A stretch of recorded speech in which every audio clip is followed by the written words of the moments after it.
O que é para o ímpio todos os acontecimentos, senão causa e efeito, ação e reação? Nós não. Nós podemos fazer com precisão a leitura das coisas. Deus quer falar com você, trazendo uma forte e impactante pregação para edificar a sua vida. Nos últimos meses, as decisões que os nossos governantes, não só do Brasil, mas como do mundo inteiro, as decisões que eles vêm tomando têm causado muita estranheza em toda a população mundial, sobretudo na Igreja do Deus Vivo. Essas lideranças mundiais usaram para estabelecer, pouco a pouco, sutilmente, um regime autoritário e totalitário. Governos tiranos e supressores da liberdade. Estes estão se erguendo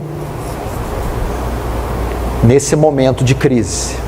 Como se dará esse governo totalitário, esse governo autoritário e mundial?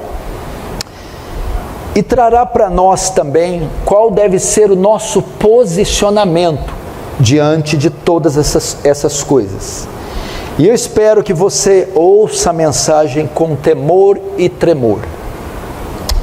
Quando você estuda os meios que o homem ele criou para prever certas coisas, você fica impressionado como você vai ver, por exemplo, o termômetro é um instrumento que serve para medir a temperatura. Tantos outros. Mas nenhum outro instrumento é capaz de medir o futuro, os tempos e as estações, senão este instrumento, a Bíblia. Nós somos o único povo, a única instituição que pode saber com precisão o que está acontecendo no mundo agora. O que é para o ímpio todos os acontecimentos, senão causa e efeito, ação e reação? Nós não. Nós podemos fazer com precisão a leitura das coisas. E é mais do que apenas intrigas e conflitos políticos, problemas na natureza ou econômicos e sociais. Para nós, marca a entrada, ou marca o início, ou o fim de uma era prevista pelos profetas do Antigo Testamento, pelos apóstolos e pelo Senhor Jesus. Cristo vem. Quem sabe a nossa geração não será a geração que contemplará todos os acontecimentos descritos nesse livro acerca do fim. Tudo que foi dito em Mateus 24, 2 Tessalonicenses 2, em Apocalipse, não esteja prestes a se cumprir na sua totalidade ou em quase nela.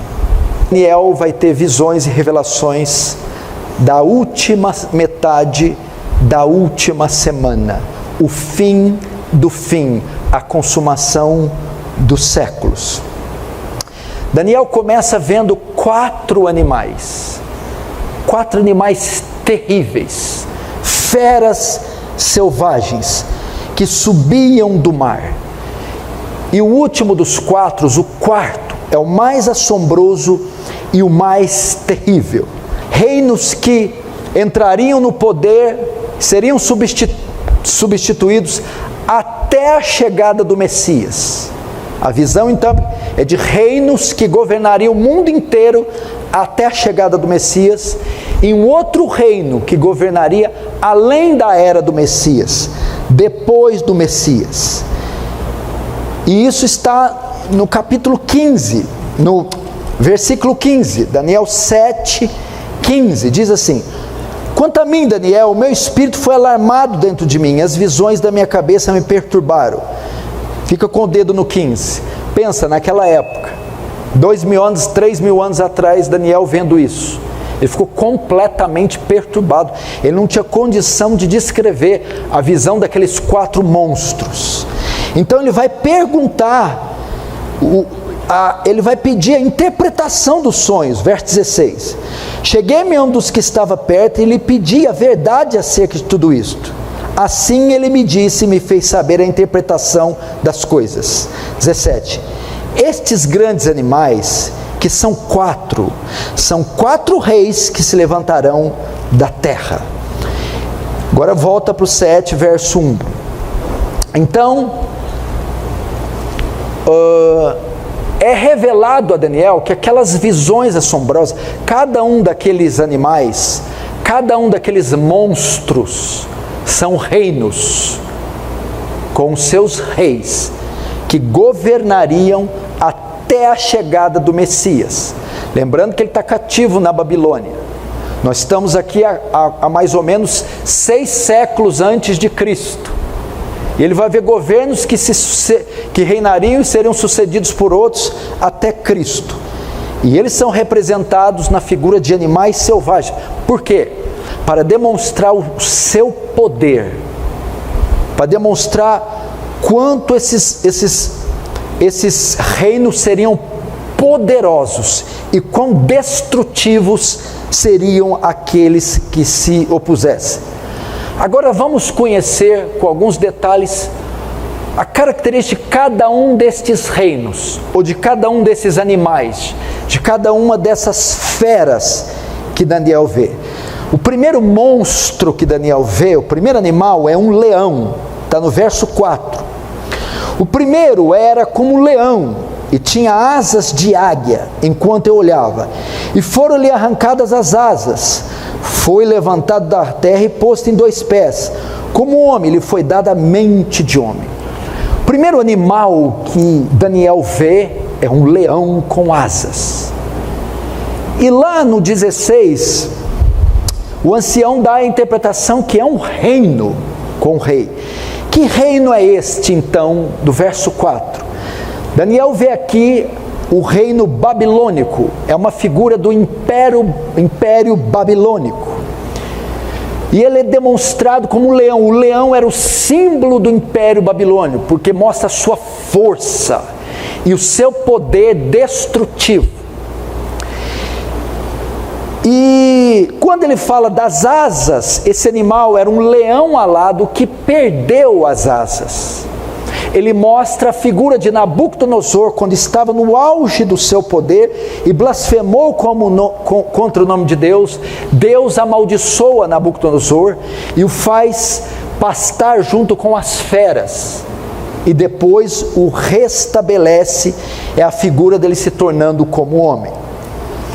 O primeiro reino é o Império Babilônico, um dos mais poderosos que entrou nessa terra. E tinha o seu rei Nabucodonosor, uma figura faraônica, impotente, que dominou o mundo durante muito tempo. E um reino que, a semelhança dos outros, teve sempre como um dos seus propósitos oprimir o povo de Deus, perseguir, escravizar, tolir dos seus direitos e impedir a adoração ao Deus verdadeiro. E foi isso que Nabucodonosor fez quando sobe no poder, invade Jerusalém, destrói o templo e leva em três levas boa parte do povo do Reino do Sul, Judá, para Babilônia. O segundo monstro que Daniel vê é um urso. Está no verso 5, vamos ver.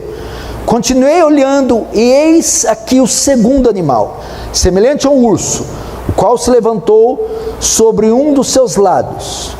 Na boca, entre dentes, trazia 3 costelas e lhe dizia: levanta-te, devora muita carne.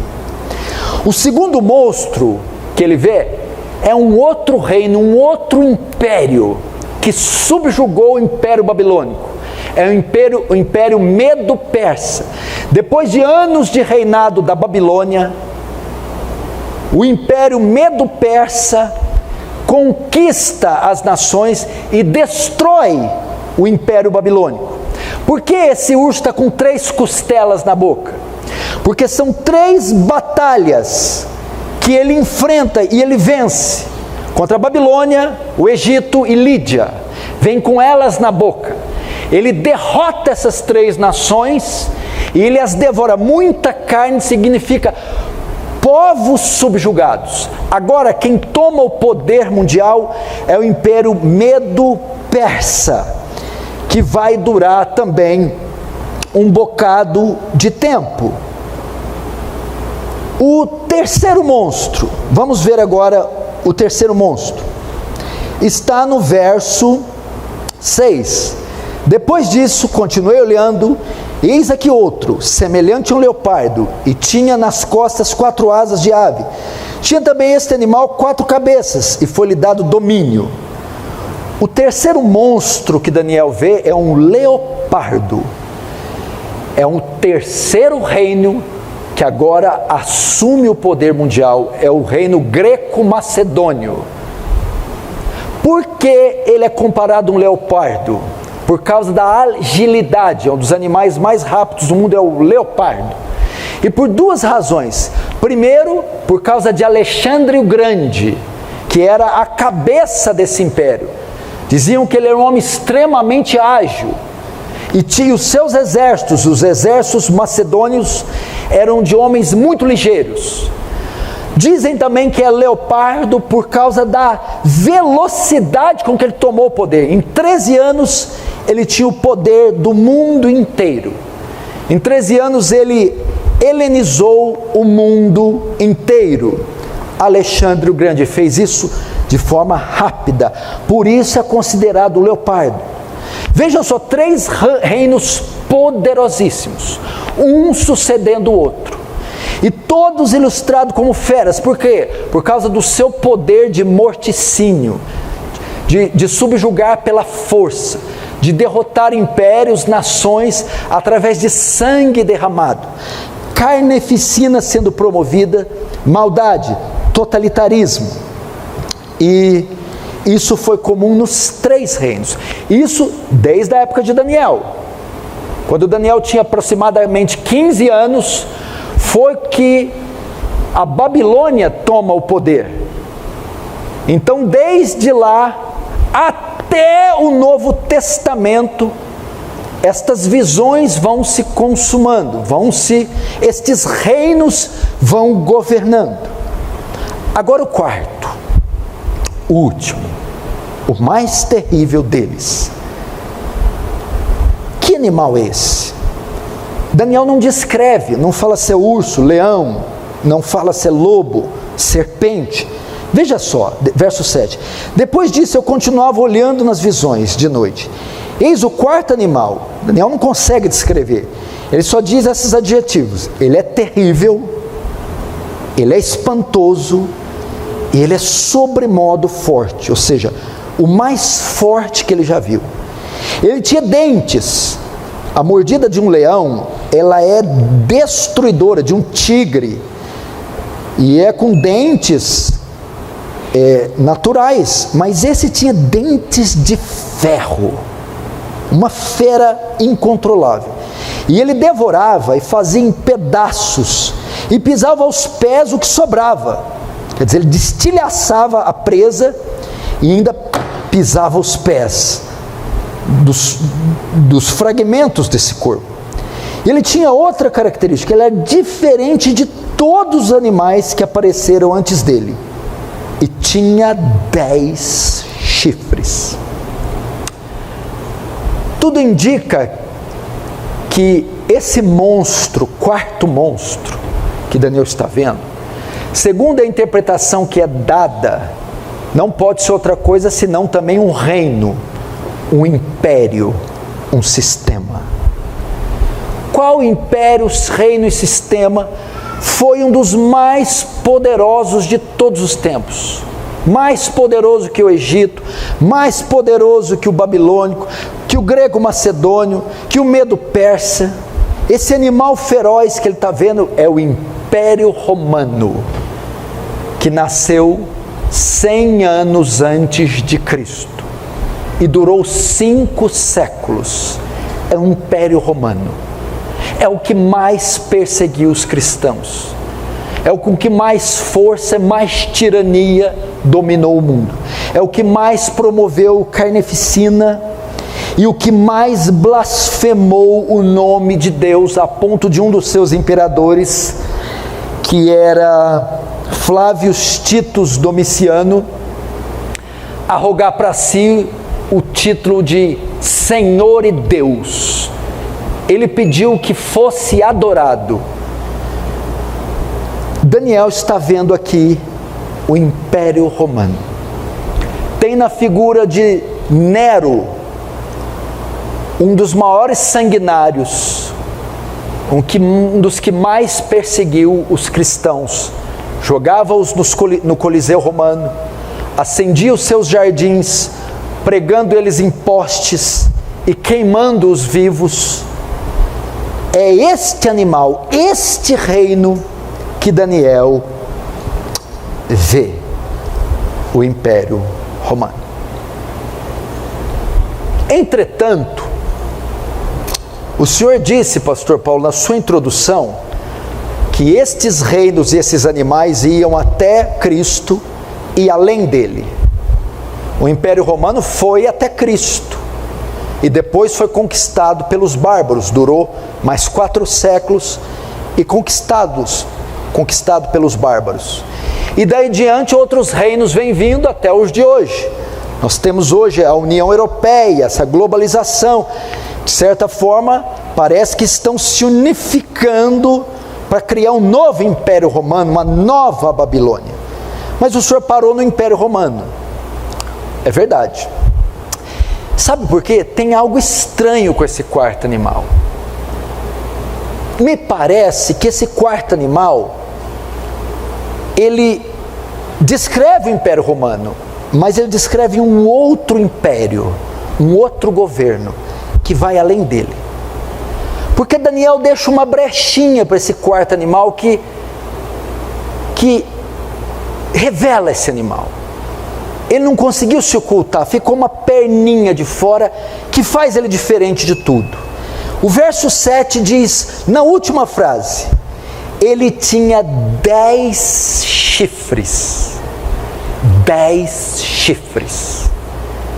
Me parece que essa figura desse animal de 10 chifres é citado outra vez na Bíblia, em outro livro. Adivinha qual? Apocalipse, capítulo 13.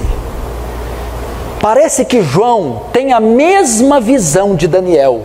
Apocalipse 13, 1 diz assim: e vi do mar subir uma besta que tinha 7 cabeças e 10 chifres. É o mesmo número de chifres que Daniel está vendo. Ele está vendo o último governo, o último império, o último sistema, a besta. Este reino está para o tempo do fim.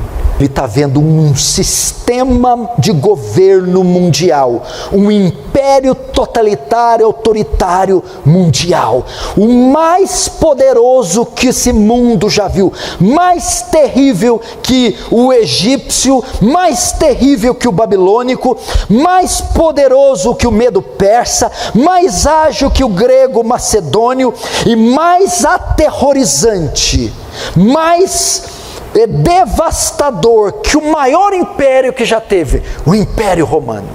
Esta besta reinará com o apoio das federações, com o apoio dos reinos, com o apoio do mundo inteiro. Autoridades, poderes políticos, militares, mundiais se levantarão em apoio a besta do último tempo. Se você gostou do vídeo, então, estarei deixando esse outro, para sua edificação. Vídeos de pregações genuínas, é aqui no canal Deus Quer Falar com Você. Que Jesus Cristo te abençoe ricamente. Amém.